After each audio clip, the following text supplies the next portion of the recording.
to make film, whatever.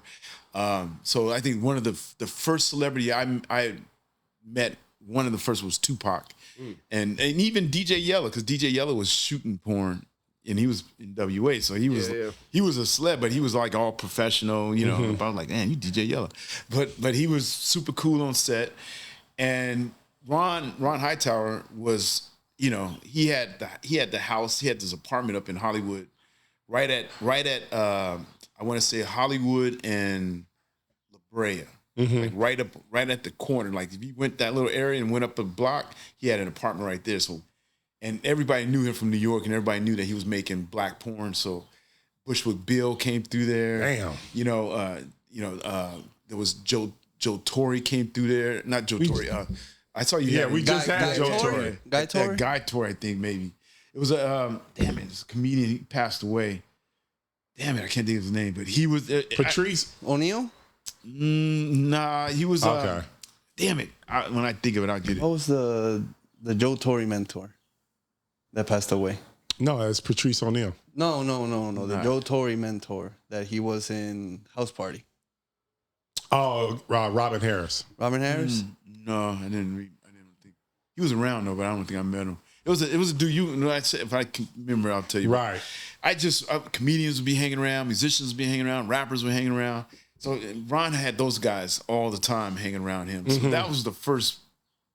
Then I met Tupac through him. Yeah. Okay. How was that? Now these guys just Friday trying to slander my man Tupac on this show. No slander. About his feminine energy. People are talking about Tupac being a real feminine dude.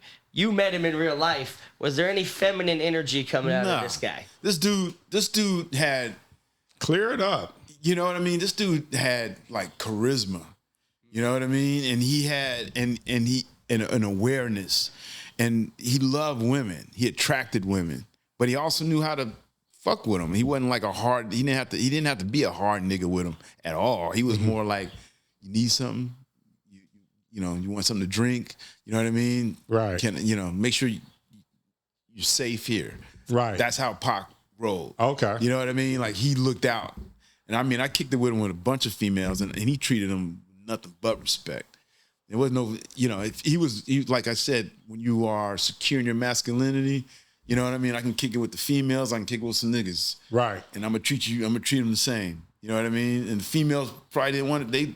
They were in awe of Pac. You know what I mean? Right. Like when I brought. Was this at the height? When I met him in 96. I met him in January of 96. Yeah, right so he wasn't even going to be with us that long. You know what I mean? He was dead 9 months later.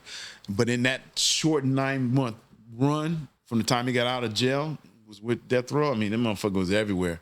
And he was just going hard. And I think that was such a pivotal time. But even up until that time, he had already been through, been on the New York scene, Oakland. Where was he going to school at? School of Arts. Damn it. I wanted, not Detroit. It was something. With him and Jada Jada Pinkett or whatever. I think that was on the East Coast still, no? That was East Coast. Yeah. But even then, he's a theater. Yeah, he was known, but he also had like Tupacalypse and a couple other records out before. So this dude, like, you know what I mean? If he had feminine energy, they probably read it wrong. Well, there's an interview of him when he's like video. Yeah, but he's like 17 years old, 18 years old, and he's talking kind of like this. And like kind of like he flamboyant. It's like that. But it's not just that video. I've heard this over the last few years. Like it's something with this new generation. They're trying to slander Pac or old rappers or whatever it is, trying to make them seem soft because everybody keeps talking about how soft the new era of rappers and shit are. But they're trying to like. I hear a lot of slander about Tupac being soft and all that. I'm like, when did this fucking start happening? Like it's crazy. I thought what I got from him was passionate. And coming from a school of arts like theater, performing, acting, he was a good actor. He would have imagined what he could accomplish if he was still around. Right. Yeah. I mean, that just takes a whole different type of energy. You know I'm what I mean? happy to hear that. It wasn't like he wasn't on the other side. Nah, if anything, he was. I'm happy to hear that. Nah, if anything, this dude was, a thoughtful dude who was aware of. Of his energy. And I think when he was with Death Row, he was around a lot of niggas, so he had to carry himself accordingly. But when he got around females, carried himself accordingly. Yeah. So nominated, you won 9, but you were nominated for like 28 AVN awards. It says. Wow. You've been so you go to all these shows. It's just Yeah, like, they fucked it's just me. like any other they show. just screwed me over. They I did? should have came out the gate winning, because even when I did the World's Luckiest 101, I mean that was like to do every girl with a condom and over 3 days with all these different changes. And in the beginning, they wanted to do it all black girls. We didn't have all black girls in the industry. So then they were like, well, we're going to ask, see if some white girls are good. I was like, yeah.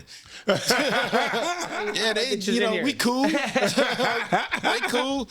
And then they just started, and every girl was coming. Every girl that was in the industry came and was on set with me performing. That's dope. It was so dope, man. It was so dope. And they had only done one other one with John Doe. And he passed away, but John Doe did it without condoms. He did 101. He was the world's luckiest man. And he told me afterwards, he said, I would never do that again because my dick had I had so many infections and bacteria. He said, I caught everything and shit.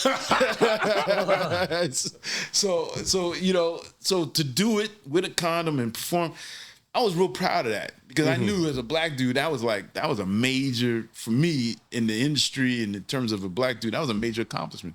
That's not when you won Performer of the Year? And I did not win Performer. I was nominated. Damn. I was Who nominated. the fuck won? What'd they do? You know what? I wish I knew. 'Cause I remember I was sitting in there, I was like, oh, damn. How does it feel to like hold face? Is it like a thing where, I guess it's not like the Oscars where it's on like a major network or whatever. I don't know. Well, where they air it now on but- Showtime. Okay, yeah. So So, you yeah. gotta sit there and like just take the L I took the L. and you just like I took you the L. burning on the inside. I was hurt. So, I was hurt. so they don't tell you beforehand if you win or not. Nah. I thought for sure. Is there like buzz in the industry though? Like it is like, oh, he gonna win this scene or that was a dope scene. The funny thing about winning Performer of the Year in the industry is like most dudes kind of win it repeatedly, like because they don't have a lot of guys who, number one, that can do it repeatedly, consistently year after year. That's one, and the guys who do are the same group of guys that have been doing it.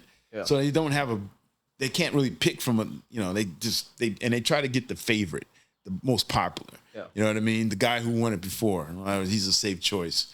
Isaiah Maxwell won this year. It was the first black dude to win it in about 10 years, maybe a little longer. Lexington Steele won it. He won it back to back. Maybe I think even 3 times in a row, which was unheard of. But he came in the game and he was killing it. You know what I mean? Like he was consistent. So I think, and then he was also very popular. I saw you guys in a picture and it says something about a podcast coming. You guys gonna do that? We started to. Yeah. We started to because he's a big sports guy and I'm a big movie guy. So I love talking about movies and he loves talking about sports. But we can also kind of, overlap talking. Who's that? Is that the? That's Antoine. Is that the Italian porn star? Yeah. We'll close the door. But so yeah. Yeah, that'd be dope. You know what I mean? Yeah, If you I guys mean, did something. I would. Me and him are the homie. I love Lex. What is he up to now? He started back performing. Oh, okay. So, yeah. So he's back in it. Yeah, he's back in it. Most motherfuckers are like. It's hard to leave. I mean, you think you get out and it kind of gets dry and it's like tumbleweed comes flying from you. And you're like, fuck that. I need to get back in. Just when I was out, they pulled me back in. There you go. Oh man, they refer to you sometimes as the LL Cool J of porn. How you feel about that? You ever heard that term? You heard the term? I heard it. Yeah. I didn't feel too bad about it. You know?